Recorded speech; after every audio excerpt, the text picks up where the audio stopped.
vocês que estão entrando. Boa noite, boa noite. E vamos lá. Vamos que o Sandro já chegou aqui, vamos convidar ele para entrar com a gente aqui.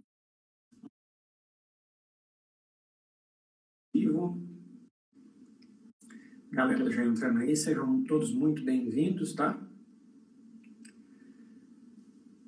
Estamos aí aguardando ele aí, mais uma super live para vocês, tirarem todas as dúvidas aí possíveis. Aí. Muito obrigado pela presença de todos vocês. Sanzo já chegando aí na área.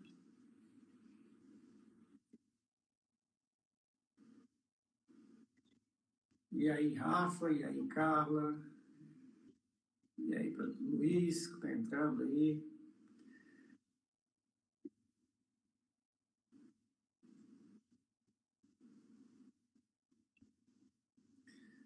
Vamos que vamos. E aí, senhor Sanzio? Boa noite, meu amigo. Fala, Gilson. Tudo tranquilo aí?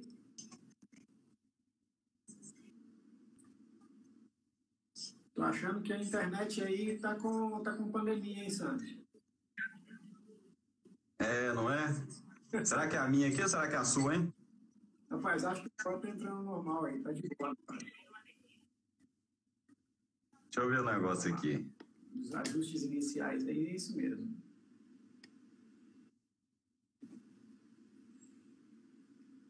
Boa noite, Jorge. Boa noite, Luciano, meu amigo. Ponte Nova, um abraço aí para vocês também que estão entrando. Tá. É o Jorge, lá de Lavras. Boa, turma aí entrando. Aqui, você tá ouvindo bem aí? Ah, agora tá de boa. Te ouvindo e vendo muito bem. Quem que vai dando as diretrizes para a gente também acaba sendo aí a galera, né? A galera tá ouvindo aí, vai dando joinha para a gente aí.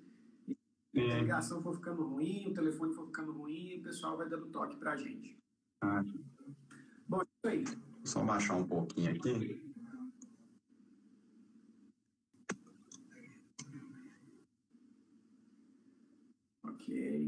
Ok, tudo ok.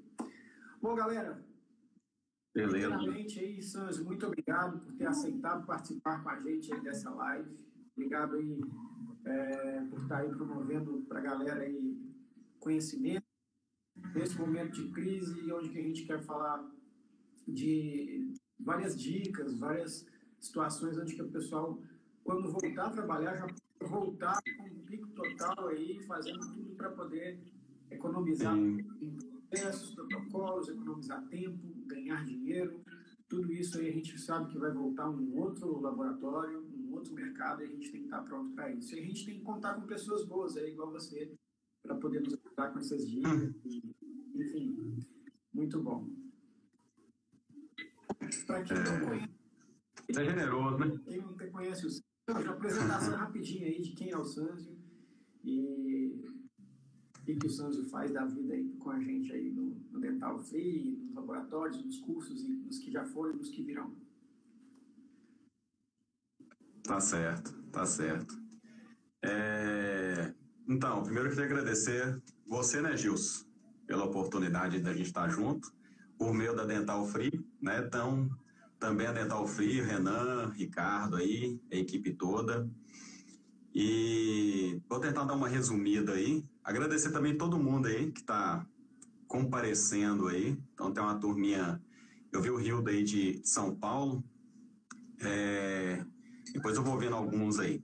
Mas queria agradecer a todo mundo também pela oportunidade de estar fazendo parte disso também, porque se não fosse o pessoal, não faria sentido a gente estar aqui fazendo essa live também, né?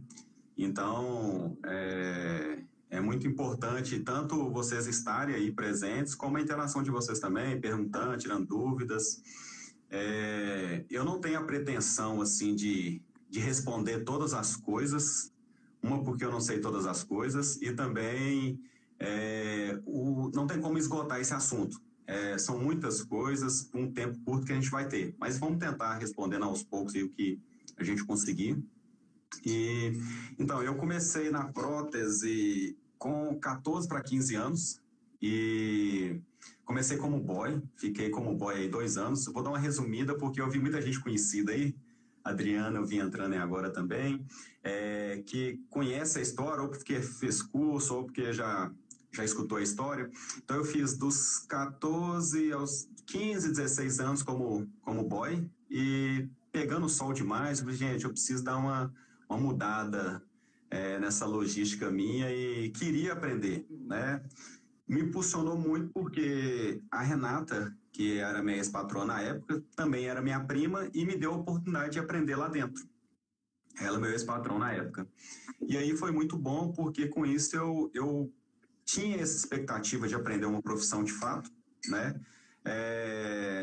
E comecei a fazer uns testes lá dentro, comecei a encerar algumas coisas, né? E assim, sinceramente ficou péssimo, né? Mas na época eles falaram assim, não, ficou muito bom, Sans. Ficou muito bom, então. E aí foi bom, porque me deu um certo incentivo, né? Depois eu vi que eu precisava melhorar muito, e aí preciso melhorar. E com isso foi 16 anos, mais ou menos, eu entrei dentro do laboratório. E aí em 2003, deu uma guinada, assim. Aí você entra no laboratório e fazia de tudo um pouco, registrar trabalho, fundição, mexer com parte de vazamento. Então passei um pouco na removível, coat, montagem de dentadura, né? Assim, muito pouco, mas peguei um pouco dessa parte também removível, mas gostei sempre da fixa. Então, desde então, eu peguei a parte fixa. E aí, em 2003, o Paulo Cano, ele teve aqui em BH dando um curso de anatomia. Eu falei, gente, eu sempre ouvi falar desse cara, mesmo tendo pouca experiência de prótese, né? Eu preciso fazer um curso com esse cara. Aí fui lá fazer um curso com o Paulo Cano. E aí, a gente ficou um dia inteiro fazendo um molar. O dia inteiro, fazendo um molar só. E o pessoal fica meio surpreendido com isso. Não, como assim, fazendo um molar só? Né? Hoje em dia, se você vai num curso, você fala que você vai fazer um molar durante o curso todo, o pessoal endoida, né? Mas foi muito importante, porque ele mostrou que o que valia mais não era a quantidade, era a qualidade, né? Então, para você ter quantidade, você teria que ter qualidade primeiro. Então, com isso eu apaixonei com anatomia. E aí, em 2008 eu comecei a dar aula no Modal, escola aqui de prótese aqui em BH, que você conhece também. E aí, fiquei lá 1 ano e meio no Modal, dando uma aula lá. Então, peguei algumas turmas lá. Foi uma experiência muito boa. E no final de 2008 para 2009, a própria turma pediu que eu fizesse cursos específicos para eles. E aí eu comecei a fazer isso na época com o Edson, meu ex-patrão, e a gente começou a montar pequenas turmas de 5, 7, 10 pessoas de anatomia. E aí, desde 2009 para cá, depois eu comecei a fazer cursos de silicato. Quando surgiu o silicato, na verdade, né, foi uns 7 anos para cá que eu comecei, 6 anos para cá que eu comecei a dar curso, mais ou menos. Mas antes dava curso de metalocerâmica para iniciante, resina foto, né, eu sempre trabalhei muito com resina também, e enceramento, que é uma coisa que eu sempre gostei. E fundição. Então, pegava um pouco de tudo da parte fixa. E eu saí na época desse laboratório que eu trabalhei lá com a Renata, fiquei lá há 11 anos, então foi uma experiência assim, muito boa. E aí em 2013 para 2014 eu comecei a trabalhar lá no Juan, que você conhece bem, que você fez uma viagem de moto longa com ele aí. Então, o Juan, que é gente boa demais, possivelmente ele nem tá nessa live, que ele falou que não tem paciência pra live. Ele falou assim, não me chama pra live não, tá? Aí, assim, foi um outro divisor de águas para mim também. Queria até agradecer aqui o Juan, porque ele elevou muito o meu nível. Eu trabalhava num laboratório durante esses 11 anos, que era um nível de produção médio, né? E o Juan sempre foi um nível alto e de qualidade alta, de valor agregado e de uma estrutura muito boa. Então, isso me ajudou muito a aprender coisas que, às vezes, durante anos eu não tinha percebido o nível que eu poderia ter alcançado quando eu tive também essa oportunidade ali com ele. Então, foi muito bom, fiquei lá 2 anos e em 2016, não sei, 2016 eu montei o laboratório. E então tem 4 anos o laboratório pequeno, personalizado, e aí já agradecer aqui também, não sei se a Mel tá aí, Aí tem minha esposa que faz o administrativo, financeiro ali, né? Parte burocrática também, vamos dizer assim, os folders, essa parte de divulgação. A Mel, que colabora lá, o Pedro e o Lucas. Então já estou agradecendo a equipe toda também. Então, resumidamente, a história é essa aí. E aí, desse 2009 para cá, fui focando em cursos, mas principalmente anatomia e silicato tem sido a demanda maior nos últimos anos aí. Sandro, o seguinte, hoje o nosso tema é um tema bem complexo, é uma coisa que se pudesse a gente falaria aqui pelo menos uns 2 dias, mas a gente sabe que o tempo não vai permitir a gente fazer um negócio desse.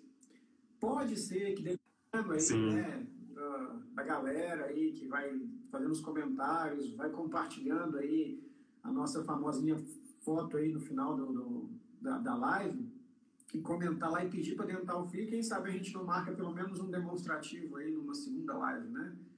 Seria bom, né? Sim, sim. Tá certo, tá certo. Hoje, o que a gente quer fazer? A gente quer tentar trazer aqui para o pessoal, para vocês aí que estão assistindo, processos que vão desde o ensinamento até o acabamento do evento. Então, assim, é um mix que a gente vai ter que fazer em 50 minutos agora. Então, sem perda de tempo, eu já vou começar pedindo o Sandro para falar um pouquinho sobre essa parte de anatomia, como faz a parte de isolamento, né? Vamos lá, fala para a gente um pouquinho aí, Sandro. Beleza. Então, algumas pessoas me procuram muito com essa... geralmente eu faço duas propostas de curso, né? Então, geralmente eu faço uma turma grande, que é o convencional que todo mundo está acostumado a fazer, de 10 a 15 pessoas. Só que uma coisa que eu gosto muito de fazer é um curso personalizado, menor. E ali eu aprendi muito e tenho percebido muito esse tipo de dúvida que surge das pessoas, desse processo todo, né? Ou seja, Sandro, como é que eu pego lá da cera, né, lá da anatomia e vou migrando até chegar na maquiagem? Então, é uma dificuldade grande. Uma coisa que eu fui perdendo medo até um tempo, nesse tempo que eu estive lá no Wuhan também, me ajudou muito nisso, era de fazer o vedamento sem deixar excesso. A gente vem um pouco com a mentalidade do metal. O que é a mentalidade do metal? A gente, eu vou passar um pouquinho da margem com a cera, porque se faltar um pouquinho, eu ainda tenho essa margem de segurança. Só que essa insegurança a gente não precisa ter. Por mais fino que seja o seu bisel, e por mais no limite certinho que você deixe, a cerâmica ela vai chegar lá. Na prensagem, isso vai ser copiado. Então, o que eu penso nesse primeiro processo? Vamos pegar por etapas aí, né? Nesse primeiro processo da cera. Faça o seu vedamento no limite certo do que o dentista preparou. Não vai além, né? A quem a gente não vai, porque senão vai ficar faltando na margem mesmo. A tendência das pessoas é ir além, e muitas vezes, se a pessoa não vai além da margem preparada pelo dentista ali, delimitada, as pessoas acabam colocando um volume, um bordo mais grosso ali, né? Porque ficam com medo também desse bisel falhar um pouquinho, né? Então deixa mais grosso para ter a sensação de que vai chegar lá. Sim. Só que se você deixar fino, ele chega lá sem problema. Então eu até desafio o pessoal a fazer esse teste, porque muitas vezes as pessoas que vão lá fazer esse personalizado, eles falam assim, mas eu fico com medo. Eu falei assim, não, faz o seguinte, se você vai incluir lá 3 peças, uma delas faz nessa proposta de deixar no limite certo do bisel e deixar ele bem fino, ou seja, a espessura fina mesmo, sem deixar volumoso. Aí você me fala depois. E aí as pessoas que me dão um retorno falam isso, Sandro, realmente eu perdia muito tempo depois afinando esse bordo e gastando broca, gastando borracha e gastando tempo. Então, eu já começo, eu até acompanhei alguma das lives suas e achei interessante porque a proposta é a gente economizar tempo, né? E economizando tempo a gente ganha dinheiro com isso, porque a gente tem possibilidade de fazer outras coisas, né? Então, economiza no material, de certa forma, também. Eu vi que se vocês fizerem esse bisel fino e sem passar da margem, vocês vão ver como que vocês vão economizar tempo. Ou seja, quando ela sai da prensagem, eu gasto, assim, em média, 1 a 2 minutos só na minha margem. É só o tempo de passar uma borracha. Eu não fico Bruninho, até afinar aquilo ali, chegar na margem do jeito que eu queria. Sérgio, tem uma coisa legal que eu gosto de falar, que às vezes a pessoa não tem noção de quão importante é o tempo dela dentro do laboratório. Às vezes a pessoa perde, sei lá, vamos colocar uma continha bem, bem superficial, assim, a pessoa perde fazendo esse processo 3 minutinhos na parte da manhã, mais 3 minutinhos na parte da tarde, entre aí pega, troca broca, faz isso, perde concentração daquele processo, acaba que esse tempo pode até dobrar. Se isso acontecer, 3 de manhã, Sim. 3 de tarde viraram 6. Se dobrar, viram 12. Numa semana a pessoa perdeu 1 hora. O que você faz de trabalho contínuo com 1 hora, Sandro? Já parou para pensar? Já. Eu tive uma... Foi interessante porque não tem muito tempo, eu precisava... Era 11h15. Era 11 horas, na verdade, da manhã, e eu precisava sair meio-dia. E eu tinha uma ponte de 3 elementos para aplicar. Era central, lateral e canino. Não, era 2 prédios e um molar. Desculpa, 2 prédios e um molar. E aí eu gosto de fazer em 2 queimas, pelo menos, né? Então eu gosto de fazer em 2 queimas. Faço ali a estrutura, a dentina, né? Modificadores embaixo, e depois eu venho com esmalte e alguns detalhes. Eu falei assim, olha, até eu preparar essa massa e tudo mais, se eu gastar aí meia hora por elemento, vai dar meio dia e meio, vai estourar o tempo limite do que eu preciso. Eu peguei o cronômetro, marquei. Eu disse, eu preciso aplicar até meio-dia essa ponte. Entendeu? Na hora que eu terminei de manipular as massas ali, fiz o isolamento no modelo, verifiquei no articulador, era meio 11h15 eu comecei a aplicar, né? Comecei a aplicar, na hora que deu meio-dia, eu estava colocando essa estrutura, essa primeira queima, que era base cervical e dentina, o corpo do dente, para queimar. Aí eu consegui sair do meu compromisso, né? Mas se eu não percebesse isso, se eu não também colocasse uma meta para mim, eu sei que ia dar meio dia e meio e eu estava aplicando essa cerâmica ainda. Não perdi em qualidade, mas eu trabalhei bem focado, eu vi que dava para fazer. Sim.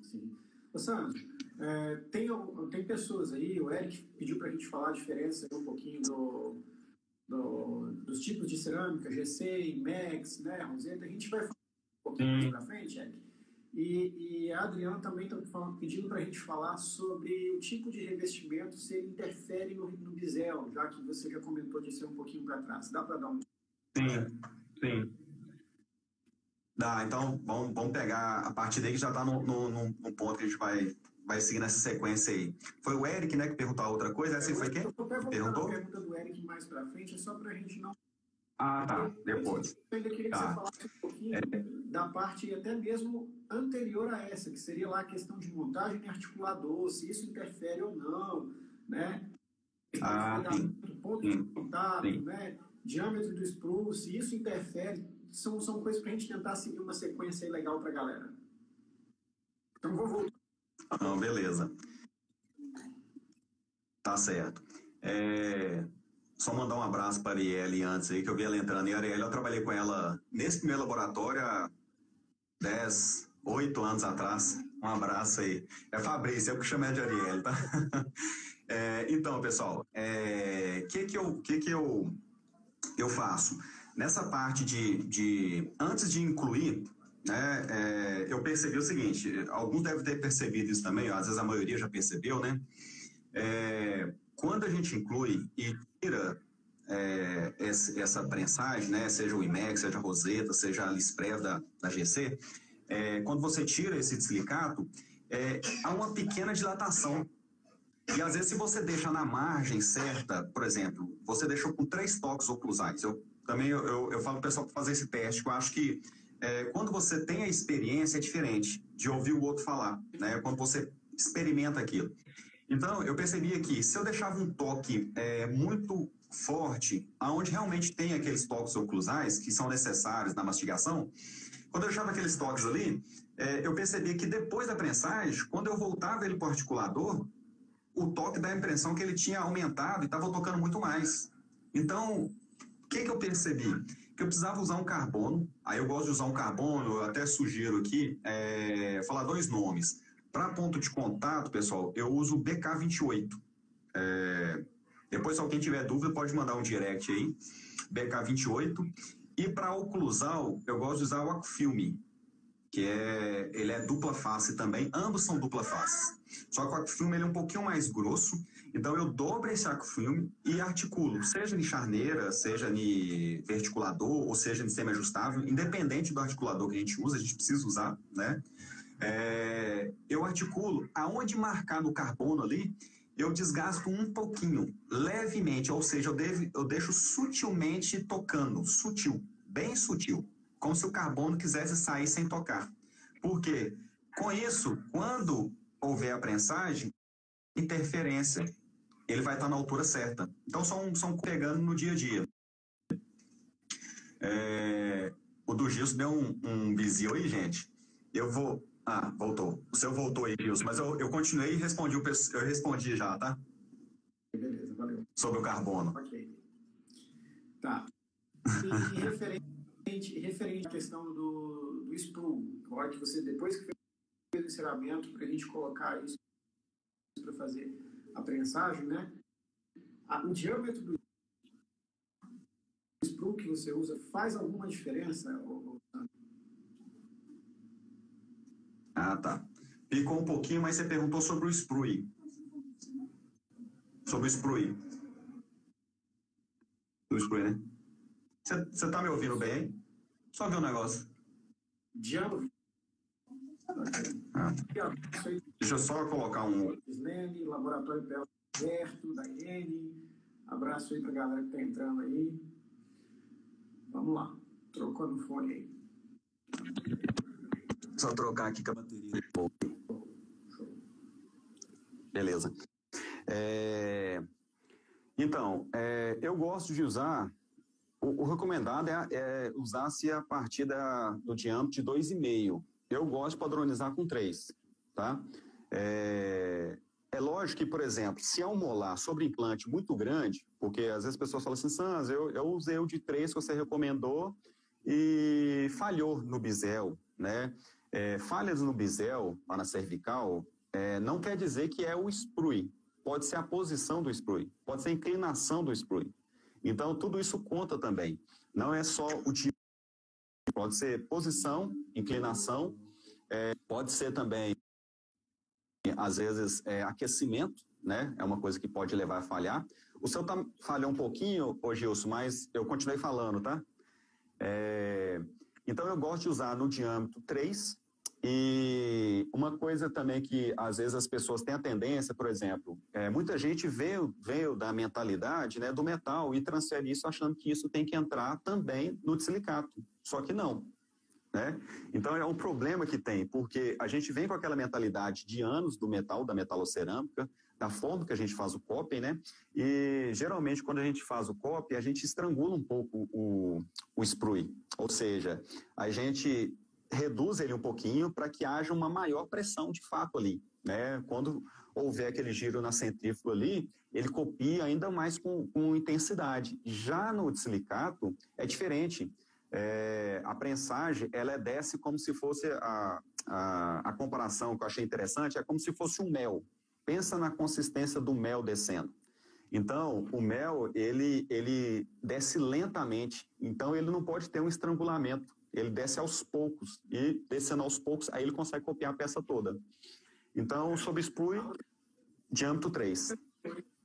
A Rosana é para a posição do sprue. Qual a melhor posição?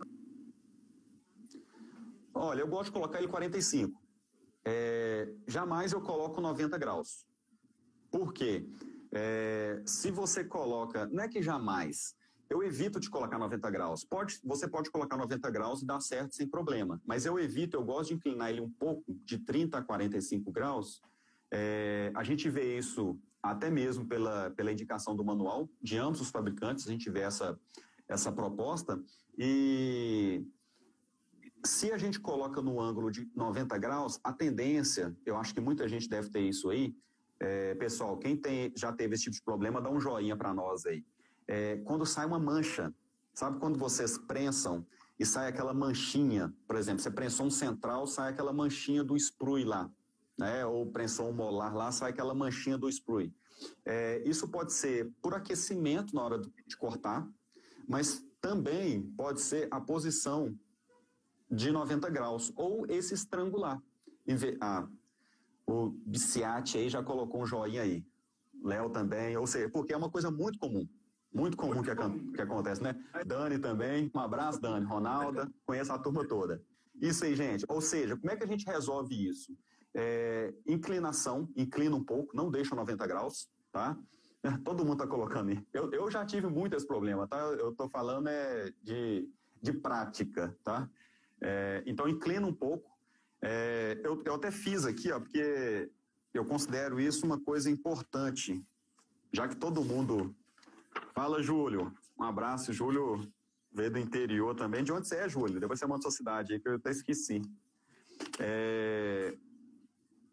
Não sei se vai dar para ver. Vamos imaginar que isso aqui é 2 centrais. Então, eu coloquei aqui, ó. Aqui como se fosse, ó, a base do meu anel, correto? Aqui é meu sprue de 3. Chegando aqui, eu abro ele um pouquinho. Em vez de fazer como às vezes no metal algumas pessoas fazem, Caratinga, Júlio, isso aí. A gente abre ele um pouco. Para o quê? Para que essa pressão ela seja dissipada, esse calor seja dissipado, porque se concentra muito calor na entrada da peça, isso superaquece ali, e aí superaquecendo ali, essa pastilha ela vai dar aquela mancha. E essa mancha, assim, tem hora que você briga com ela para ela sair. Muitas vezes ela não sai. Certo. Outra coisa, até o Luiz está perguntando aí, ele prefere colocar o sprue na cervical ou na incisal palatina?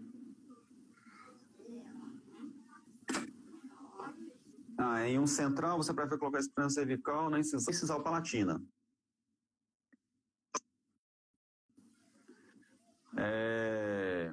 Eu colocando, eu já fui colocando como se fosse no terço médio.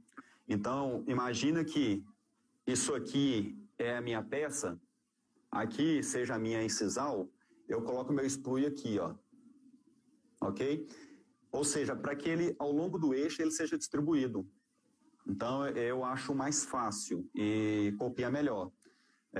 Eu já vi gente que faz isso, colocar terço médio e deixar ela espalhar de uma forma a dividir o espaço do dente, né? Mas como eu sempre consegui ter bom resultado colocando na incisal, eu sempre coloco na incisal anterior. Sempre. Deixa eu te interromper aqui um minutinho. O pessoal não conseguiu ver, porque os comentários ficaram... Pode colocar o desenho na frente de novo, eu desativei os comentários rapidamente. Tá. Não, Gilson, quem viu, quem não viu... Já é. Já. Gente, ó, vou até levantar um pouco aqui, ó. Então, imagina que aqui eu tenho um central e aqui eu tenho um outro central, correto? Aqui é meu sprue de 3, ó, diâmetro 3. Aqui é a base onde que eu vou colocar meu anel. Quem tiver muita dúvida, eu vou ver. Me lembrem, na segunda-feira, no laboratório, eu coloco uma peça no sprue. Só tem que me lembrar, porque às vezes eu prometo que vou esquecer. Aí eu mando uma foto lá e a gente publica aí. Então, até marco a dental aí. Na segunda-feira a gente te cobra, você bate uma foto, posta ou manda pra gente postar no perfil da Dental Free. Ou se você postar, marca a Dental Free, que aí consegue utilizar. Isso. Porque não pode ser feito esse estrangulamento, ó. A ideia é só pensar o seguinte, é diferente do metal, né? Tem que ser contrário ao metal. Aí a gente posta lá, fica mais fácil. Ô Santos, outra coisa, para a gente fazer continuar os processos, costuma utilizar o quê? Espatulador, né? Panelinha para tirar a bolha, equipamento. O que você utiliza aí? Certo. Então, durante um tempo, quando você vai montando um laboratório, você não consegue ter tudo, né?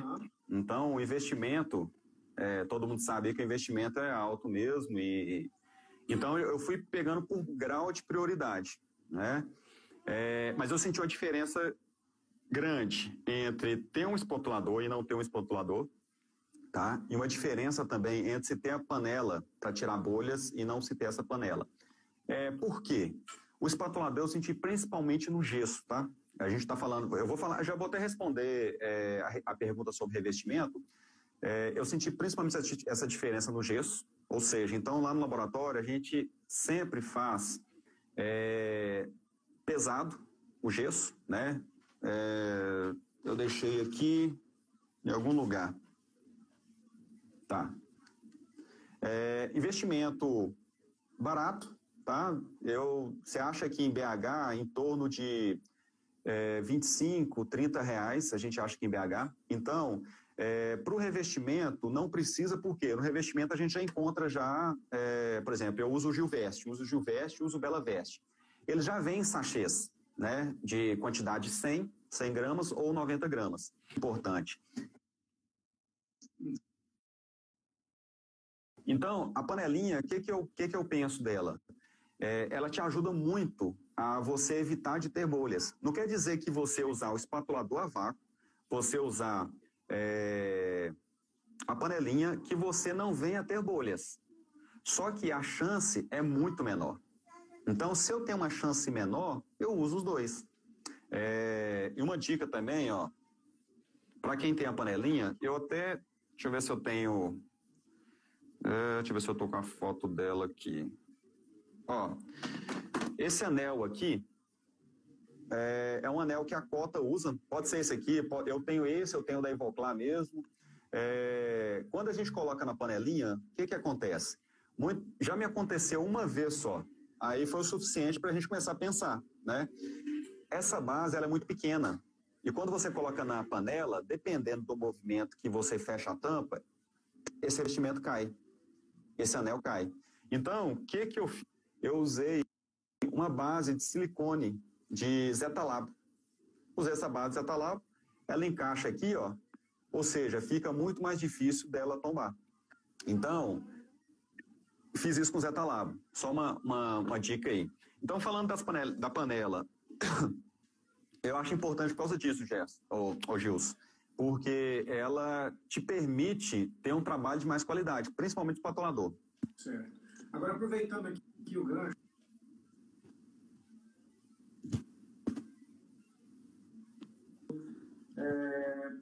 como que você faz a medida? O que desses processos todos aí, o que você pode fazer para a gente poder ganhar tempo e economizar processos, protocolando tudo que a gente deve fazer no dia a dia dentro do laboratório? Sim. Eu vou mostrar um videozinho aqui, eu não sei se vai dar, vou passar no celular, se você quiser. Isso. Vamos ver se vai dar para vocês verem aí, pessoal. Aí eu vou só mostrar esses 5 segundos, aí deixa eu ver se vai dar.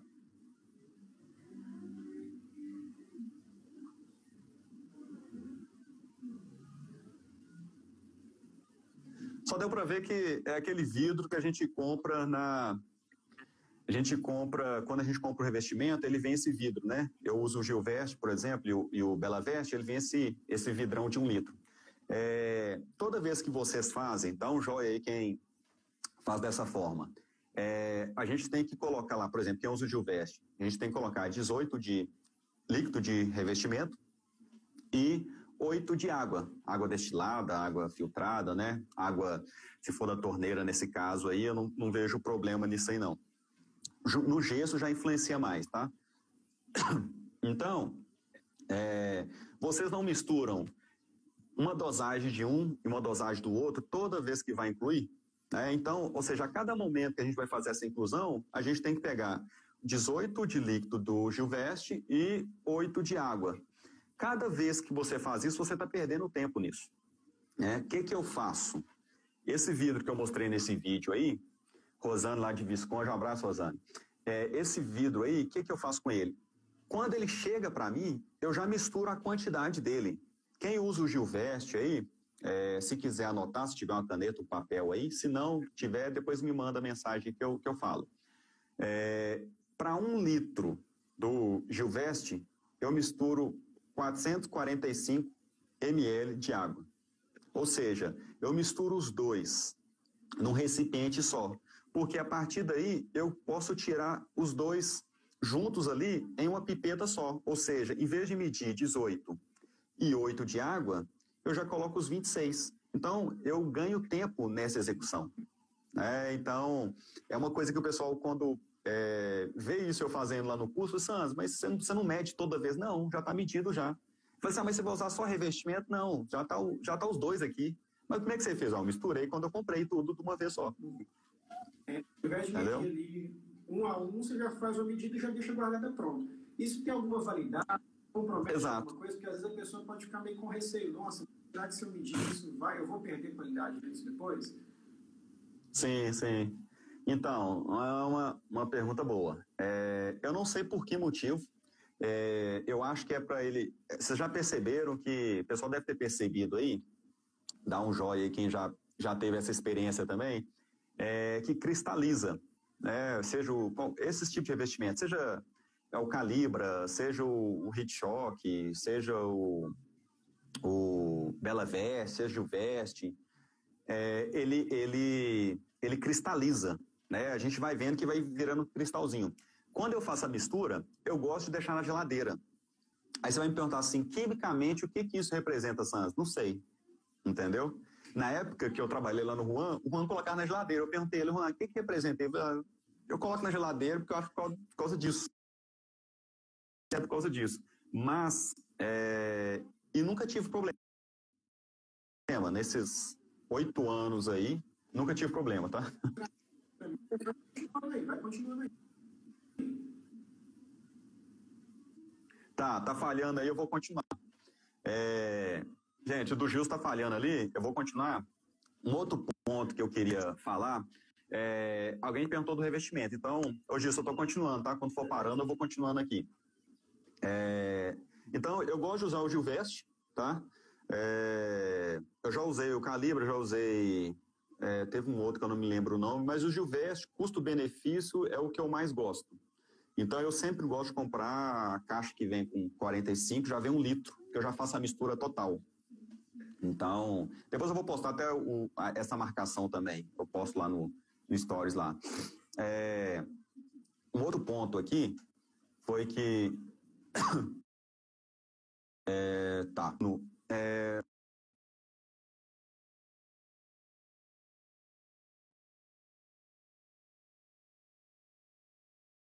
diferença, porque a gente sabe que o investimento em forno é alto mesmo, né? Então, como esse investimento em forno é alto, o Gil está... Vou continuar aqui. Como o investimento em forno é alto, para prensar, Galaxy, já usei o Galaxy.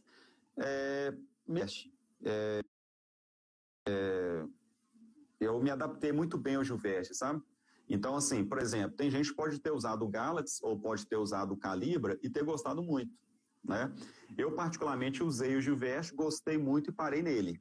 Aí eu uso Aí eu tenho também ou o Gilveste ou eu uso o Mega Veste e tenho o Bela Veste para metal, tá? Respondendo aí ao Marco que perguntou se eu já usei. Tá falhando de vocês dois? Gente, quem... Conexão. O do Gilson eu sei que tá falhando. O meu tá bom, tá... às vezes eu dou... Fale aí do meu aí. E aí eu consigo ver, mas aí você continua. A gente tem que ir tentando... Tá, não, eu continuo. Assim. O meu tá legal? Dá um joia aí se tá dando para ver. Essa mais mereceria o YouTube. Deixa eu só fazer um comentário aqui para... Tá legal. Diga, pode falar. Você pediu aí que essa live podia ficar no YouTube, e realmente ela tá ficando no YouTube, lá no meu canal do YouTube, e depois eu vou colocar aqui o endereço. Então, tanto a do Diogo, a do Diego, a do Darlos, todos esses eu vou colocando isso lá no YouTube, então vocês vão conseguir ver isso depois também. Apesar de que também a Dental Free está deixando aí no IGTV. Então vocês vão ter essas duas referências aí, ok? Sandro, aproveitando que eu te interrompi, eu queria fazer uma pergunta assim. Cara, usa aquela prensa hidráulica ou a gente usa o forno? Certo. Eu liguei meus dados móveis aqui também, além do Wi-Fi aqui, o pessoal falou que o meu às vezes dá uma falhada. Aí vamos caminhar nos dois aqui. Olha, eu uso os dois. Mas, de um ano e meio para cá, eu comecei a ter um pouco de problema no forno. E aí eu pesquisei algumas pessoas que prensam muito, trabalham muito com prensagem e tal. Aí há uns 2 anos, um ano e meio não, uns 2 anos atrás, eu troquei ideia até com o Diogo Fogueiros, que esteve aqui na Dental Fria com você aí, né? E aí ele falou assim, olha, cara, eu tô usando a prensinha e tô tendo um resultado bom. Não consigo perceber essa diferença. Aí eu resolvi comprar a prensa na época. Comprei e tal. E não tinha pegado o jeito dela, porque você tem que ter... Para você ter a prensa, às vezes as pessoas falam que o problema é o forno. Ou às vezes as pessoas falam que o problema é a prensa, né? A questão toda é saber usar bem os equipamentos, né? Lógico que atrás do forno tem toda uma tecnologia pensada, né? A gente não pode desprezar isso, né? Só que quando você prensa nos dois e coloca os dois juntos, no acabamento, na desinclusão, na maquiagem, você não consegue perceber essa diferença. Você não consegue perceber. Você vai perceber isso, sei lá, a microscópio. Aí você vai ver, às vezes, umas pequenas partículas que podem sim dar uma pequena diferença. Mas, a partir daí, com vários casos em boca, eu não percebi essa diferença. Então, custo-benefício, eu indico a prensa, tá? Prensa hidráulica. É lógico que o pessoal das empresas que fabricam os fornos vão falar assim, não pode, né? Mas é uma coisa que dá certo, né? E que tem um resultado bom. Então, por isso tem se tido muito essa adesão. Só que o que vocês precisam ter, quem vai investir numa prensa aí, por exemplo? Tem que ter um forno de fundição, né? Para derreter a cera ali bem aferido, de preferência que seja digital, né?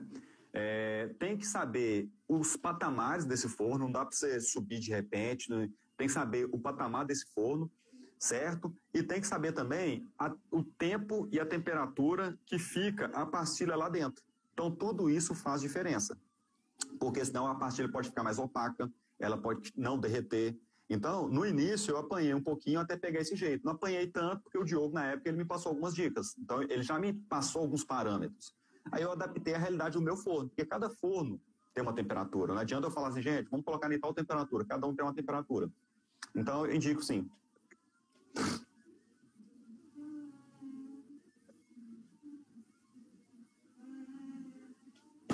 O áudio do...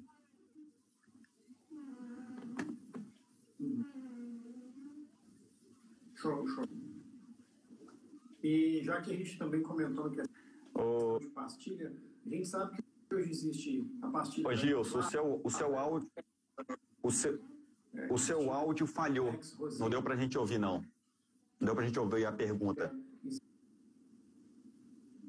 Ah, tá. É para falar sobre as pastilhas, diferença entre elas. Voltou a me ouvir agora? Tá. Ô, gente, porque o do Gilson... Sim.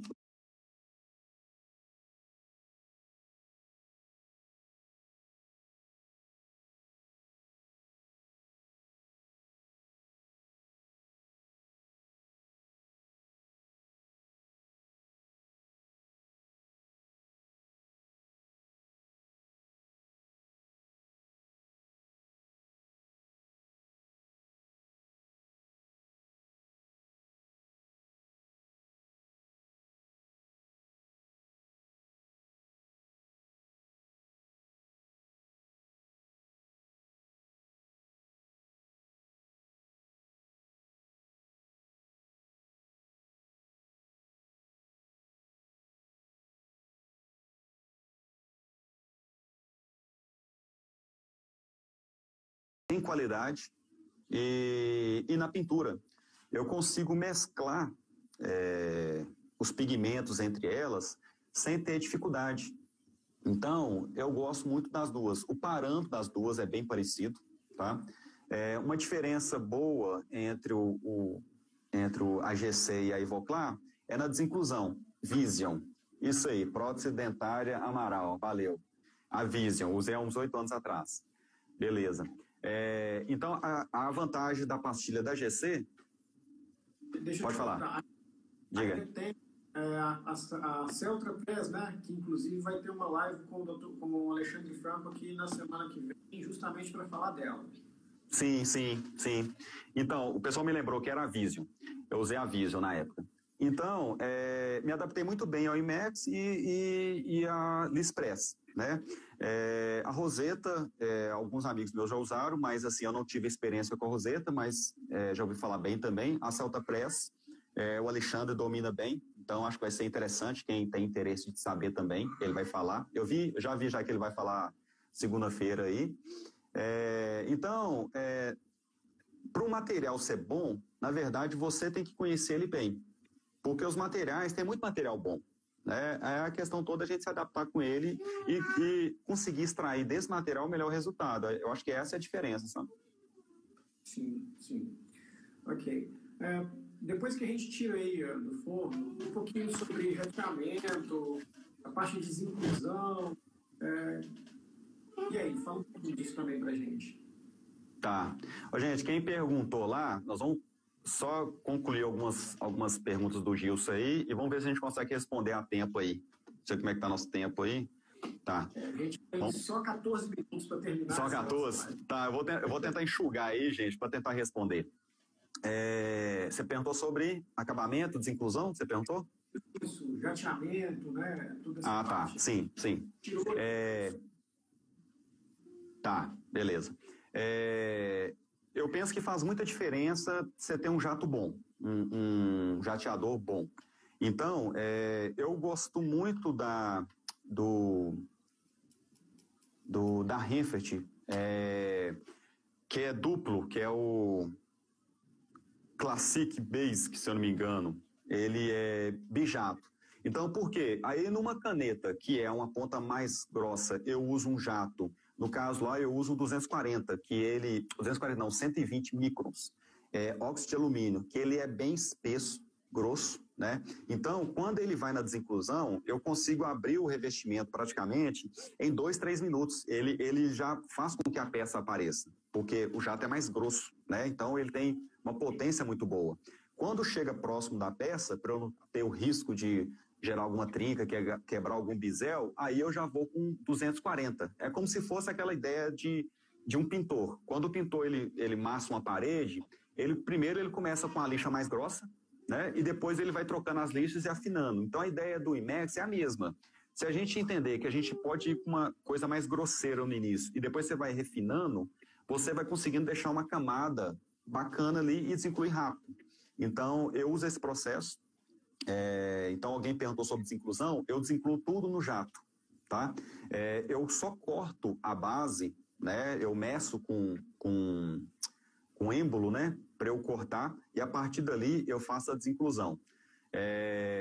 No caso, uma diferença entre as duas, aí, entre o IMAX e a GC, é que o quê? O IMAX, eu gosto de usar o ácido depois, tá, gente?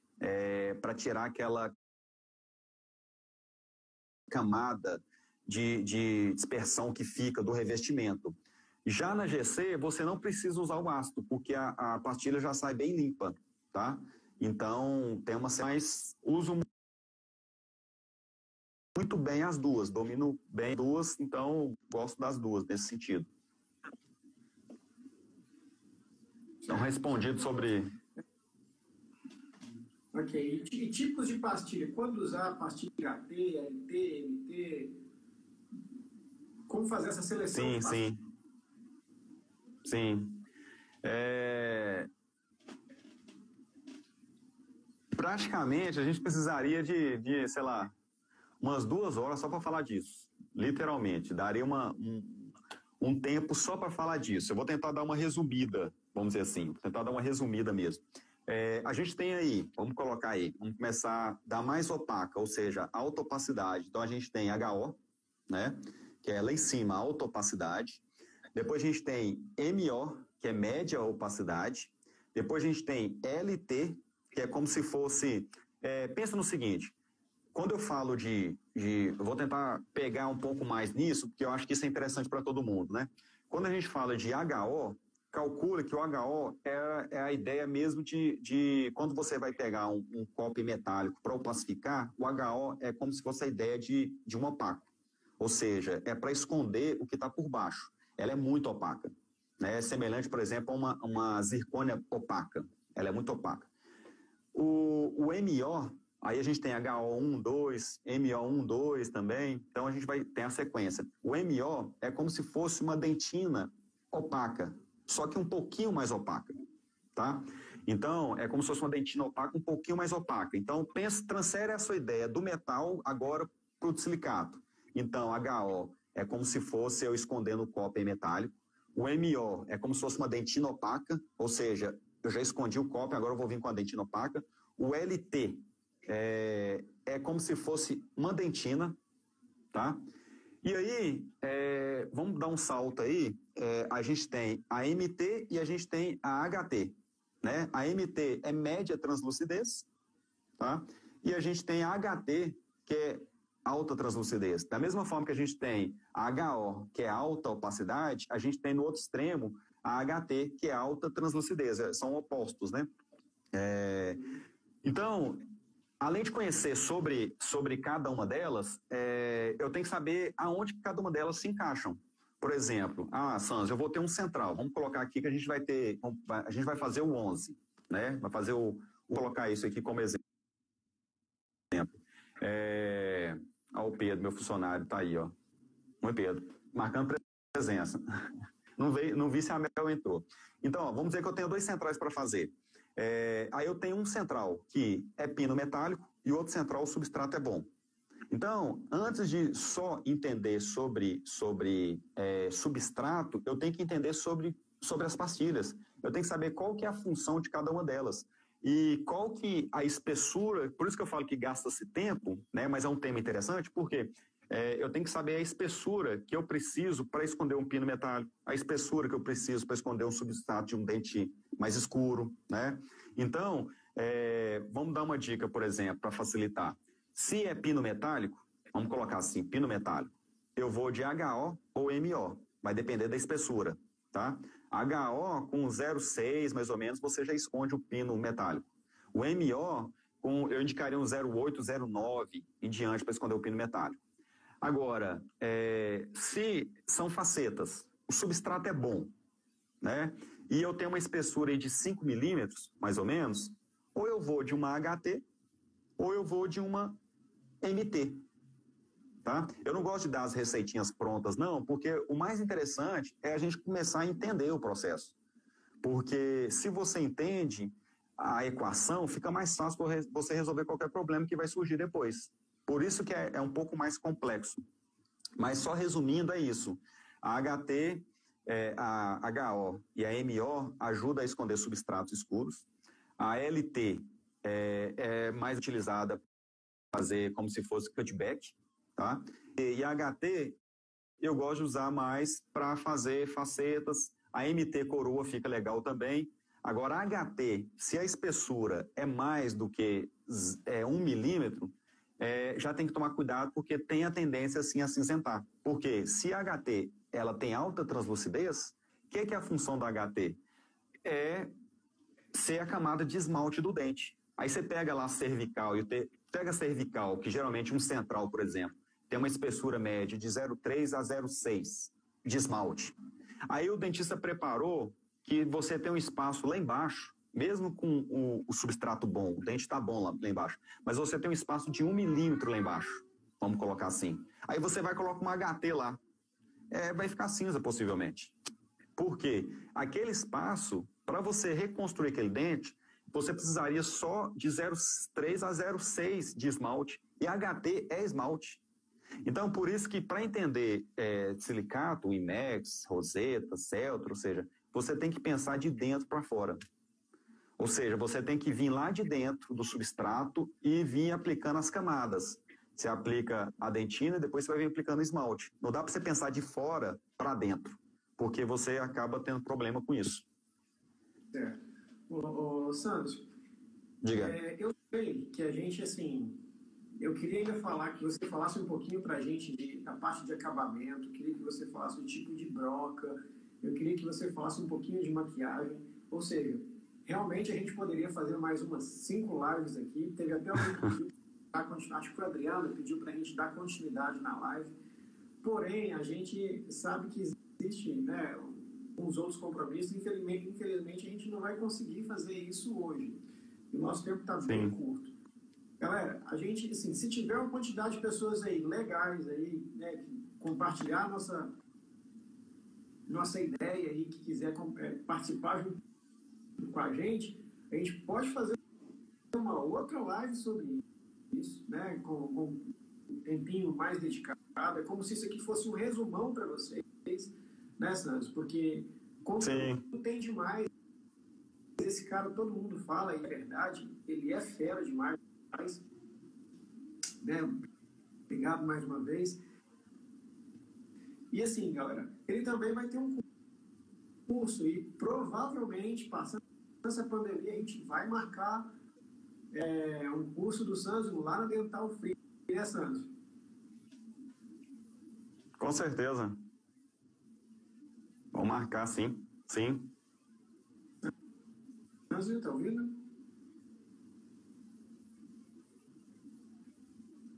O áudio do...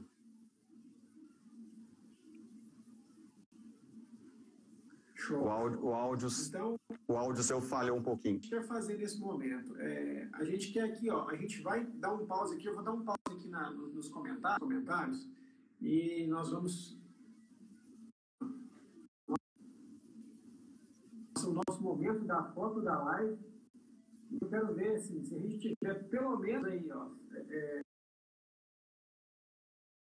nós temos nesse momento 45 pessoas, vamos colocar aqui 40 pessoas ao vivo, né? A gente tem pelo menos aí umas 35, né? Marcando lá o Sandro Borges, marcando... Vai fazer uma outra live, pode ser, Sandro? Desafio aceito? Sim. Ok. Então, vamos fazer o momento da foto da live agora, pode ser? Então, vamos lá, pessoal. Esse momento aqui, ó, vamos fazer a posição aqui, vocês vão tirar um print, vão compartilhar, vão marcar os seus amigos aí, para a gente pegar a próxima e fazer uma live específica para vocês, até se for o caso, demonstrar alguma coisa para a gente.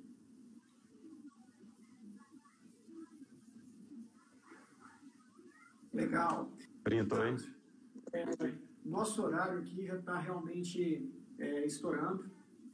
Vamos aí agradecer você, né, pela participação, por estar disposto a ajudar, a fazer com a galera aí, realmente, né, fazer com que o pessoal possa melhorar, com que o pessoal possa economizar tempo, criar protocolo de trabalho, que é o que a gente vem batendo nessa tecla durante essas lives, e assim dar continuidade ainda fazendo outras lives melhores, bacanas. Sim. Obrigado mais uma vez por participar com a gente, tá? Por disponibilizar seu tempo, seu conhecimento com a gente. Sei que você tem seus cursos, você pode dar também uma palavrinha disso aí, ok? E fazer despedida para a galera aí. Sim. Pessoal, eu queria agradecer. Tem quanto tempo aí? 2 minutos? Nós temos 2 minutos. 2 minutos, então tá bom. Pessoal, eu queria agradecer todo mundo aí. Começar pela Dental Free, Gilson, Renan, Ricardo, a equipe toda aí.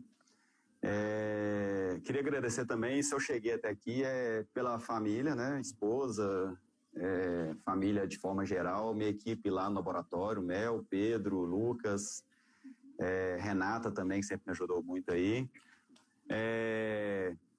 E assim, é só gratidão mesmo, né? Pela paciência, o pessoal está presente aí. Alguns já me perguntaram também sobre a questão de curso presencial, já me perguntaram sobre curso online também. Eu estou preparando, já comecei algumas gravações de curso online, então creio que mês que vem, tardando em julho, a gente vai ter novidade aí, né? Vai ser praticamente o conteúdo que eu dou no curso prático, né? Só que um pouco mais extenso, porque eu consigo gravar mais tempo, né? E, enfim, eu vou compartilhando aos poucos aí e agradecer a todo mundo por ter participado aí. Acho que